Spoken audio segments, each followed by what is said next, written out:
So on today's tutorial, I am teaching you how to hide your zip. So you can use like a normal zip, or you can use your invisible zip for this tutorial. And this is just for the back, okay? So the first thing I'm doing here is to draft out a back pattern. So this is a miniature pattern. You can do this for your skirt, you can do this for your tops, your blouse rather. So cut out your pattern, but for me, I'm using a gown. Okay, cut out the neckline, and this is what my gown looks like. Let me add more shape to it. It looks more realistic. Now this is my zip allowance. The first thing we'll do here is to sew close our zip allowance and iron it open. Okay, so sew it close and iron open. Iron open.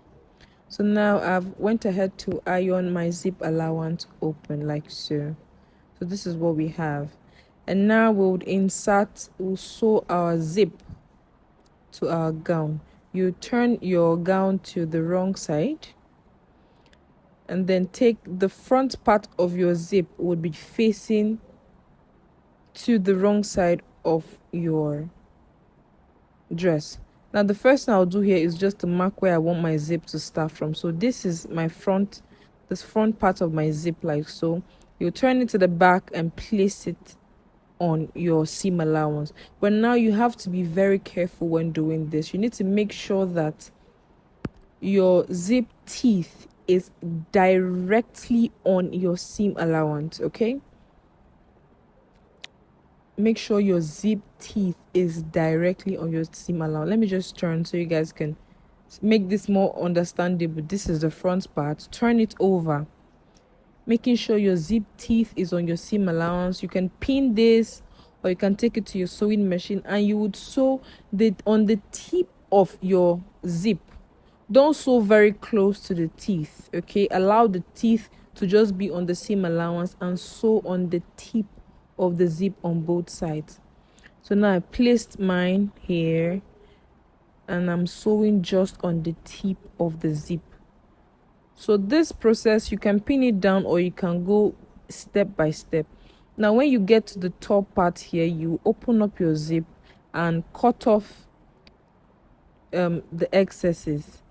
Would have to tuck this excess into the seam. Now the first thing I did here was to notch at the tip so the zip will be able to fold into that center back seam allowance, and then go ahead to close this close. Sew this close rather. We'll do the same thing on the other part. Just trim off your excess thread. Okay, make sure you use a matching thread for this. That's very important. Now the part where our zip would start from, we'll go ahead to sew a stitch across it. You can back stitch like 2 times to hold this stitch in place. Now we'll lose the initial seam allowance, that first seam allowance we made. Go ahead and lose this and stop at the point where you want your zipper to start from.